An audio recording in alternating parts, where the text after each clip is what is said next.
ओम श्री हरि श्री हरि श्री हरि। श्री कृष्ण लीला का चिंतन, जन्म महोत्सव। विजेंद्र गहनी यशोदा नेत्र निमिलित किए, मणि में दीवाल के सहारे चुपचाप निस्पंद बैठी। श्री रोहिणी जी की आंखें भी बंद हैं। अन्य समस्त परिचारिकाएं भी निद्रा अभिभूत होकर के बाह्य ज्ञान शून्य हो रही हैं। इसलिए दिव्य नर आकृति पर ब्रह्म को सूतिकागार में पदार्पण करते तो किसी ने नहीं देखा, पर उनके आते ही समस्त सूतिकागार एक अभिनव चिन्ह में रस से प्लावित हो गया। वहां का अणु अणु उस रस में निमग्न हो गया। व्रज महिषी की लीला प्रेरित प्रसव वेदना जन्य मूर्छा रोहिणी तथा परिचारिकाओं की योग माया प्रेरित तंद्रा एवं निद्रा भी उस रस के स्पर्श से चिन्ह में भाव समाधि बन गई। यशोदा के क्रोध से संलग्न सच्चिदानंद कंद श्री हरि शिशु रूप में अवस्थित है। कदाचित अनंत सौभाग्यवश कोई कवि दिव्य अति दिव्य नेत्र पाकर उस क्षण की शोभा का अनुभव करता, अनुभव को वाणी से व्यक्त करने की शक्ति पाता, तो वह इतना ही कह सकता, मानो चिद आनंद सुधा रस सरोवर में अभी अभी एक अद्भुत अपूर्व नवीनतम नील पदम प्रस्फुटित हुआ हो।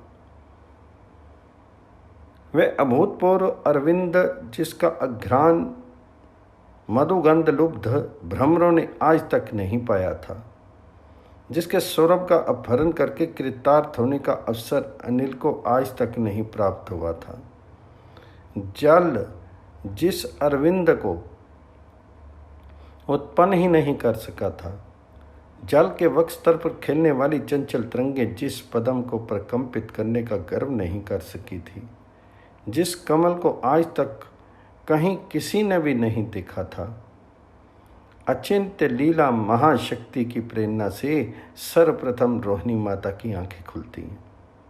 वे जान जाती हैं यशोदा ने पुत्र प्रसव किया है। परिचारिकाएं भी जाग उठती हैं, पर उस इंद्रनील द्युति शिशु का सौंदर्य कुछ इतना निराला है कि सभी निर्निमेष नैनों से देखती ही रह जाती हैं। किसी को भी समयोचित कर्तव्य का ज्ञान नहीं होता। वह संदेहजात शिशु का मधुर अस्फुट क्रंदन सुन पा रही हैं, पर काष्ठ पुतलिका की भांति सभी ज्यों की त्यों जहाँ की तहाँ खड़ी हैं। आनंदती रेख से सबके शीत श्रद्धा अवश्य हो गए हैं। अवश्य सर्व अंतर्यामी विभु अवश्य शरीर में भी सजग है। अतः वे ही मानो विलंब होते देख करके श्री रोहिणी जी के मुख से बोल पड़ी, री तुम सब क्या देखती ही रहोगी? कोई दौड़कर ब्रजेश्वर को सूचना तो दे दो। सचमुच अंतर्यामी यदि ना बोलते तो पता नहीं शिशु रूप श्री हरि को वात्सल्य रसपान करने के लिए कितनी देर और रोना पड़ता, क्योंकि रोहिणी जी तो अनंत से में बेसुध हैं। उनमें समयोचित आदेश देने की शक्ति सर्था लुप्त हो चुकी है। अस्तु इस आदेश ने परिचारिकाओं के अंतर हृदय में बहते हुए आनंद स्तोत्र को तरंगित कर दिया। फिर क्या था, दूसरे ही क्षण सूतिकागार आनंद कोलाहल से मुखरित हो उठा। साथ ही जो करना था उसमें सभी जुट पड़ी। एक ब्रजेश्वर को सूचना देने गोष्ठ की ओर दौड़ी, एक दाई को बुलाने गई, एक उपनंद पत्नी को परम शुभ समाचार देकर क्षणों में ही लौट आई, एक सहनाई वाले के घर जा पहुंची और एक बावली सी विविध अनर्गल आनंद ध्वनि करती हुई समस्त ब्रजपुर में सूचना देती हुई दौड़ने लगी। ये सब हो रहा है, पर सूतिकागार में ब्रजेश्वरी तो अभी भी किसी अनिर्वचनीय भाव समाधि में निमग्न है। उपनंद पत्नी आई, पश्चात निकटवर्ती पूर्व महिलाओं का दल नंद प्रांगण में एकत्र होने लगा। तुमल अनंत ध्वनि से प्रसूति ग्रह ही नहीं, समस्त प्रासाद निनादित हो उठा। ब्रजरानी की भाव समाधि शिथिल हुई। धीरे धीरे आंखें खोलकर वो देखने लगी। कुछ क्षण निहारते रहकर समझ पाई, गर्भस्थ शिशु भूमिष्ठ हो गया है। पर ये क्या? जननी के मुखमंडल पर आश्चर्य एवं भय छा जाता है। वे देखती है शिशु के साम अंगों में मेरा मुख प्रतिबिंबित हो रहा है। वह भी भला संभव है? वात्सल्य प्रेमवती माता का हृदय अनिष्ट आशंका से कांप उठता है। वे सोचने लगती हैं, निश्चय ही मैं जब मूर्छित थी तब कोई बाल हारनी योगनी माया से मेरा वेश धारण करके यहाँ आ गई है और वह अंतरिक्ष में अवस्थित है। ये उसी की प्रतिच्छाया है। हाय हाय नरसिंह, जय नरसिंह रक्षा करो। भयहारी नरसिंह नाम के प्रभाव से योगनी नष्ट हो जाए। नरसिंह नरसिंह डाकनी चली जा, अन्यथा तो नष्ट हो जाएगी। ब्रज महिषी एक साथ ही आकुल कंठ से बहुत कुछ बोल गए। इस व्याकुलता ने दृष्टि की एकाग्रता नष्ट कर दी। बस प्रतिबिंब तिरोहित हो गया। उसी क्षण वात्सल्य रस धन विग्रह यशोदा का हृदय संचित स्नेह रस उमड़ा, आंखों में आया तथा सामने कोई भी व्यवधान न पा करके अश्रु बिंदुओं के रूप में झरने लग गया। भाव अभिभूत नंद रानी कभी अपने सिर को अत्यंत नीचे झुकाकर, कभी बाईं ओर टेढ़ा करके, कभी दाहिनी ओर घुमाकर, कभी ऊंचा उठाकर पुत्र के सौंदर्य को देख रही है और सुख ले रही है। इससे अश्रु बिंदु भी ढलक कर मालाकार बन गए, मानो माता ने एक निर्मल मुक्त हार की प्रथम भेंट दी हो। ये भेंट सर्वथा उपयुक्त ही है, क्योंकि देव आराधन का नियम ही है। पहले माला समर्पित होती है, तब नैवेद्य अर्पण होता है। यहाँ भी तो प्रेम देव की आराधना ही हो रही है। सर्वोत्कृष्ट राग में आराधना के उपकरण कुछ भी हों, पर नियम का व्यतिक्रम क्यों हो? इसलिए मानव जननी यशोदा भी वात्सल्य रस सार दुग्ध का नैवेद्य चढ़ाने के लिए अश्रुविंदों की मनोहर माला अर्पण कर रही है। इधर गोदहन में संलग्न ब्रजराज नंद जी के पास सूचना देने पर विचार का आई। प्रतिदिन का नियम है, ब्रजेंद्र आधी रात ढलते ही स्वयं गोष्ठ में चले जाते हैं, गायों की संभाल करते हैं। आज भी आए थे। अपने इष्टदेव नारायण का स्मरण करते हुए एक गाय के समीप खड़े थे। परिचारिका ने कहा, महाभाग, आपको पुत्र रत्न की प्राप्ति हुई है। ब्रजराज को प्रतीत हुआ मानो हठात किसी ने कानों में अमृत उड़ेल दिया। नहीं नहीं, उनके चारों ओर अमृत का महासागर लहराने लगा। वे उसमें निमग्न हो गए। इतना ही नहीं, आनंद मंदाकिनी की प्रबल धारा से उस महासागर में एक भंवर बन गया है। ब्रजराज उस आवर्त में फंसकर चक्कर लगा रहे हैं। आनंद मंदाकिनी ब्रजराज को अपने भुजपाश में लपेट करके घुमा रही। ब्रजेंद्र नंद बाबा ब्रह्म ज्ञान खोकर अंतश्चेतना के जगत में जा पहुँचे। एक अतीत दृश्य सामने आ गया। ब्रजराज ब्रजरानी से कह रहे हैं, प्रिय, स्पष्ट जानता हूँ मेरे द्वारा संपादित इन पुत्रेष्टि आदि अनेक यज्ञ अनुष्ठानों की सफलता असंभव सी है, फिर भी परिजनों गौ बंधुजनों का आग्रह देकर आयोजन स्वीकार कर लेता हूँ। संकल्प के अनुरूप ही तो परिणाम होगा। असंभव वस्तु के लिए किए गए संकल्प की सफलता कैसे संभव है? अनुष्ठान आरंभ करते हुए जब मैं संकल्प करने बैठता हूँ तो चित्त एक अनोखे पुत्र की कल्पना कर बैठता है। तो ही भला मेरे इष्ट देव नारायण से अधिक सुंदर त्रिलोक में त्रिकाल में भी कोई संभव है क्या? असंभव, सर्था असंभव। पर चित्त भूमिका में ठीक संकल्प के क्षण एक इष्ट देव नारायण की अपेक्षा भी अधिक अनिर्वचनीय अनंत असीम सुंदर बालक की मूर्ति अंकित हो जाती है। ओह, उस क्षण में स्पष्ट देखता हूँ वह बालक तुम्हारी गोद में तुम्हारे दुग्ध ग्रहण कर रहा है। उसके श्याम अंगों को, चंचल सुंदर धीर नेत्रों को देख करके मैं सत्ता मुग्ध हो जाता हूँ। मुझे भ्रम हो जाता है कि ये स्वप्न है, ये जागृत, ये सचमुच क्या है, मैं निर्णय ही नहीं कर पाता। मन में आया एक बार तुमसे पूछूं कि तुम्हारे हृदय में भी ऐसी ही अनुभूति उस समय होती है क्या? ब्रजरानी बोली, स्वामीन, ठीक ऐसी ही कल्पना मुझे भी उस समय होती है। लज्जावश अब तक आपसे नहीं कह सकी। बाह्य ज्ञान शून्य ब्रजराज एक ही क्षण में इस दृश्य को देख के परिचार का खड़ी रहकर इनकी दशा देख रही थी। उसे क्या पता ब्रजराज क्या देख रही हैं। वे अन्य गोपों को लक्ष्य करके बोली, तुम लोग सभी चलो, गोवत्सों को छोड़ दो, दूध पी लेने दो, एक बार चलकर उस अद्भुत बालक को तो देखो, नेत्र शीतल हो जाएंगे।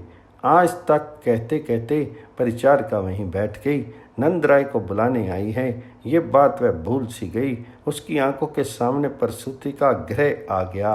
वहाँ बैठी बैठी वह सुंदर्य निधि शिशु को देखने लग गई। ब्रजराज का मन अभी तक उसी भाव स्तोत्र का रस ले रहा है। वे देख रहे हैं हम लोगों ने एक वर्ष तक श्री नारायण की उपासना की है।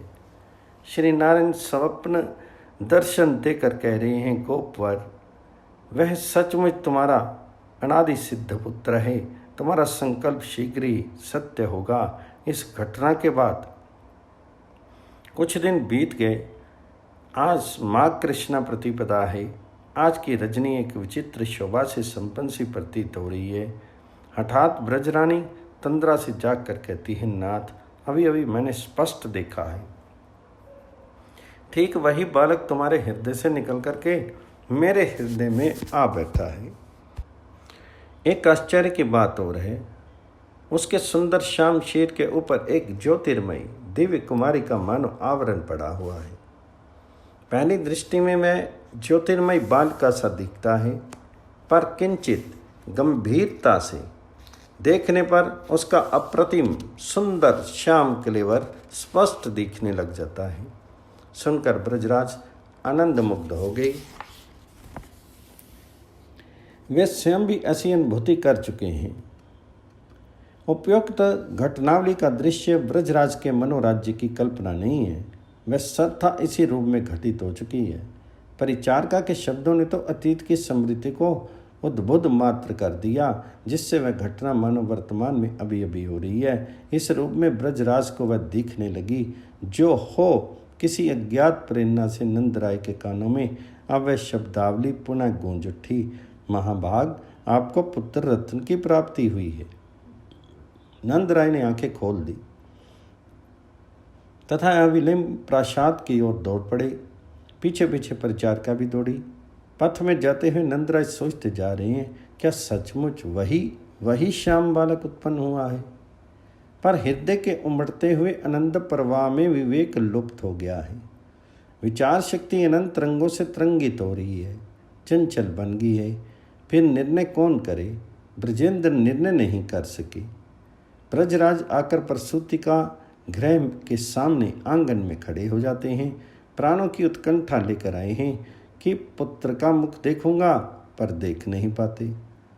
प्रसूति गृह के कपाट खुले हैं, पर उपनंद सनंद का परिवार, पड़ोस की गोपियों की भीड़ कपाट की अपेक्षा अधिक सुदृढ़ व्यवधान बन गए हैं। इससे पूर्व ब्रजेंद्र जब कभी अंतःपुर में आते तो गोपियां घूंघट की ओट कर लेती, किनारे हो जाती, पर आज तो नंदवश वे जान तक नहीं पाई कि ब्रजेश्वर खड़े हैं, पथ पाने की प्रतीक्षा कर रहे हैं। नंदराय के प्राण व्याकुल हो उठे।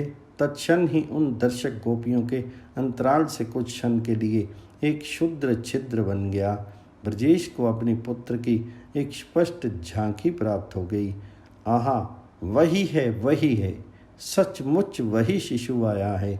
इतने में छिद्र के सामने एक गोपी आ गई। छिद्र बंद हो गया। ब्रजराज की आंखें बंद हो गई, पर आश्चर्य है, अब मानो कोई व्यवधान नहीं। गोपेश स्पष्ट देख पा रहे हैं। प्रसूति पर्यंक पर उतानशायी होकर के शिशु अवस्थित है। शिशु क्या है? मानो अनंत जन्म अर्चित पुण्य राशि रूप कल्पतरु उद्यान का प्रफुल्ल कुसुम हो। नहीं नहीं, समस्त उपनिषद रूप कल्पलता श्रेणी का मधुर फल हो। उपनंद जी नंद के आने से पूर्व ही आगे थे। वे समयोचित व्यवस्था में लगे हैं। ब्राह्मणों को बुलाने के लिए दूत भेज चुके हैं। अब तुरंत द्वार के पास नगाड़े वालों को समस्त व्रज में घोषणा करने की बात समझा रहे हैं। गदगद कंठ से कह रहे हैं। सेनाई वाले सदल बल आ पहुँचे हैं। नगाड़े वालों ने पहले डंका बजाया, दूसरे ही क्षण सेनाई वालों ने भी मधुर अति मधुर रागनी की तान छेड़ दी। नंद प्रासाद की मणि में भीति छत और स्तंभों को निनादित करती हुई वह सुरीली ध्वनि समस्त ब्रजपुर में फैलने लगी। इससे पहले भी ब्रज में अनेकों बार शहनाई बजी थी, पर आज की तान तो आज ही बजी है। अब ब्राह्मण आ गए हैं। ब्रजेश स्नान करके अलंकृत होकर ब्राह्मणों को प्रणाम करते हैं। मातृका पूजन नांदी मुख श्राद्ध संपन्न करके ब्राह्मणों को साथ लिए हुए वे सूतिकागार में आते हैं। विधिवत जातकर्म संस्कार आरंभ होता है। ये नित्य अजन्मा का जातकर्म है, जिसके एक एक रोमकूप में अनंत कोटि ब्रह्मांड अवस्थित हैं। प्रत्येक ब्रह्मांड में एक एक ब्रह्मा जिनके नियंत्रण में सृजन का कार्य वहन करते हैं। आज उन्हीं का ब्रह्ममुखनी श्रित वेद मंत्रों से संस्कार हो रहा है। ये कैसी विडंबना है। लीला विहारिन, तुम्हारी मुनि मन मोहनकारिणी लीला को धन्य है। अस्तु भूस्तवई इत्यादि मंत्रों का पाठ करके शिशु के बिंब विडंबित अधरोष्ट को किंचित खोल करके सन संयुक्त नाम का उंगली से घृत का एक कण चिटाया गया। आयुष क्रिया करते समय ब्राह्मण देवता शिशु के दक्षिण करण में अग्नि आयुष्मान इत्यादि जपने के लिए मुख निकट ले आए। उन्हें प्रतीत हुआ मानो ये करण नहीं, किसी निर्विचनीय श्यामल तेजोल्तिका का नवोन्मेषित पल्लव है। जपते समय ब्राह्मण के सारे शरीर में कंप होने लगा। ब्राह्मण आश्चर्य में थे कि सारे अंग कांपने क्यों लगे। आज तक तो ऐसी घटना नहीं हुई। पश्चात दिवस पर इत्यादि मंत्र से बालक का स्पर्श किया गया, फिर भूमि अभिमंत्रित की गई। एक बार बालक का अंग पुनः पोंछ दिया गया। आगे की अन्य क्रियाएं संपन्न की गई। अंत में शिशु के कुंचित केश कला मंडित मस्तक से सुताकर आपोदेवेशु इत्यादि मंत्र से एक जल पात्र सूत का पर्यंक के नीचे रखा गया। इस तरह जातकर्म संस्कार संपन्न हुआ। अब दाई नाल छेदन करती है। किसकी नाल? नेक पाने का इतना सुंदरतम अवसर धात्री के जीवन में कभी नहीं आया था। इस विचित्र सुंदर शिशु को देखकर ही वह सब कुछ पा चुकी थी, निहाल हो चुकी थी। पर ब्रजरानी से प्रणव झगड़ा करके नेग लेने का दुर्लभ आनंद वह क्यों छोड़ने लगी? लेना ही चाहिए। ब्रजेश कुल की धात्री जो ठहरी, नंद रानी के गले को शोभित करने वाला मणिमुक्ता का मनोहर मूल्यवान हार सौभाग्यमयी दाई के गले में झूलने लगा। धात्री ने उत्फुल्ल नेत्रों से एक बार ब्रजेश्वरी की ओर देखा, फिर शिशु की ओर, और तथा क्षणों में ही नाल छेदन संपन्न हो गया। अब तक शीलवती ब्रजरानी के चित्त में शास्त्र मर्यादा का विचार था। स्तनदान के पूर्व ही जातकर्म संस्कार हो जाना चाहिए। यह मर्यादा मानो ब्रजेंद्र गहनी के हृदय में बांध सी बनी थी। इस बांध से वात्सल्य रस की धाराएं रुकी हुई थी। अब मर्यादा पूरी हो चुकी। ब्रजरानी बड़ी ललक से हाथ बढ़ाती है, अपने हृदय धन को उठा के छाती से लगा लेती है। द्विदल जवा पुष्प की कलिका सदृश अद्रोष्ट को खोल के उसमें अपना स्तनग्र दे देती है। वात्सल्य रस सुधा सार रूप दूध झर रहा है और अलौकिक नर आकृति पर ब्रह्म बड़े प्रेम से और उत्कंठा से उसका पान कर रहे हैं। इधर ब्रजेश्वर ब्राह्मणों को दक्षिणा दे रहे हैं। ब्रजराज ने उस दिन 20 लाख गायें ब्राह्मणों को दी। गायों के सींग स्वर्ण पात्रों से, खुर रजत पत्रों से मड़े हैं। प्रत्येक के कंठ देशों में बहुमूल्य मणियों की माला है। सभी नव प्रसूता हैं। ब्रजेश की आज्ञा से अविलंब तिल के 7 पर्वत निर्मित हुए। उन पर्वतों पर सघन पत्रावली की तरह रत्न बिछा दिए गए। फिर पर्वतों को सुनहले वस्त्रों से सर्वत्र ढक दिया गया। ये पर्वत भी ब्राह्मणों के लिए ही बने थे। उन्हें दान कर दिया गया। ब्रजराज जिस समय इस पर्वत दान का संकल्प पढ़ने लगे, उस समय आश्चर्य में भरे हुए ब्राह्मण कुछ क्षण अवाक रह गए। अब समस्त ब्रज सजाया जा रहा है। ब्रज का प्रत्येक प्रासाद, प्रासाद का प्रत्येक गृह द्वार, प्रांगण, गृह द्वार, प्रांगण का कोना, कोना तक पहले झाड़ दिया गया। पश्चात चंदन बारी से धो दिया गया। फिर सर्वत्र पुष्प रस सार इत्र छिड़क दिया गया। रंग बिरंगे वस्त्र एवं कोमलतम पल्लवों के वंदन मार बांधे गए। चित्र विचित्र ध्वजा पताकाएं यथास्थान फहरा रही हैं। पुष्पमाला की लड़ियां मणि में स्तंभों एवं गवाक्ष रंध्रों से बांध दी गई हैं। प्रत्येक द्वार पर आम्र पल्लव समन्वित जल पूर्ण मंगल घाट है। हरिद्रा, दूब, अक्षत, दधि और कुमकुम से प्रत्येक द्वार देश चित्रित है। स्थान स्थान पर मोतियों की चौक पूरे गए हैं। ब्रजेश के ऐसे सजे हुए तोरण द्वार पर एक और ऊंचे आसन पर विराजमान ब्राह्मण आशीर्वादात्मक मंगल वचनों का पाठ कर रहे हैं। उनसे कुछ दूर पर सूत पुराण का पारायण कर रहे हैं। उनसे कुछ हटकर मागध ब्रजेश वंशावली का कीर्तन कर रहे हैं। उनसे सटी हुई वंदी जनों की पंक्तियां हैं। वे मधुर स्वर में ब्रजेश की स्तुति कर रही हैं। ब्राह्मणों के ठीक सामने दूसरी ओर संगीतज्ञों का दल है। वे वीणा के स्वर में सर मिला करके सुंदर रागनी अलाप रहे हैं। उनसे कुछ दूर पर भैरी बजाने वालों का दल है। इससे कुछ हटकर दुंदुभियाँ बज रही हैं। इससे कुछ दूर पर वंदी जनों के ठीक सामने शहनाई वाले मधुर तान छेड़ते हुए रस की वर्षा कर रहे हैं। बीच में राजपथ है जिन पर गौओं, गोपों और गोपांगनाओं की भीड़ उमड़ी चली आ रही है। गौ, गोवत्स आदि को हल्दी तेल से रंग करके, गैरिक आदि धातुओं से चित्रित करके, म्योर पिच्छम पुष्प रचित माला पहना करके, स्वर्ण श्रृंखला से मंडित करके तथा स्वयं बहुमूल्य वस्त्राभूषण अंगरखे पगड़ी से भूषित होकर हाथों में कांवरों में सिर पर घी, दही, नवनीत अमीक्षा से पूर्ण खड़े लिए व्रज के समस्त गोप नंद भवन की ओर आ रहे हैं। उनके पीछे दौड़ती हुई गोपांगनाएं आ रही हैं। गोपांगनाएं गोपों से थी पीछे पर पहुंची पहले। गोपांगनाओं का स्वागत रोहिणी एवं उपनंद पत्नी ने किया।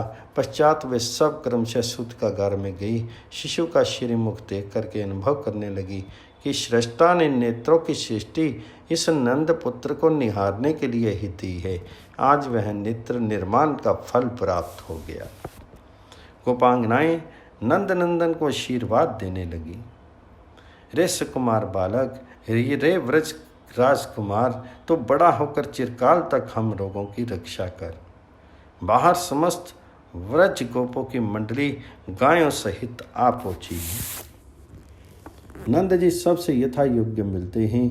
आनंद में उन्मत्त से हुए गोप हल्दी दही छींटते हुए विविध भाव भंगियाओं का प्रदर्शन कर रहे हैं। गोपों का आनंद उन्माद उत्तरोत्तर बढ़ता ही जा रहा है।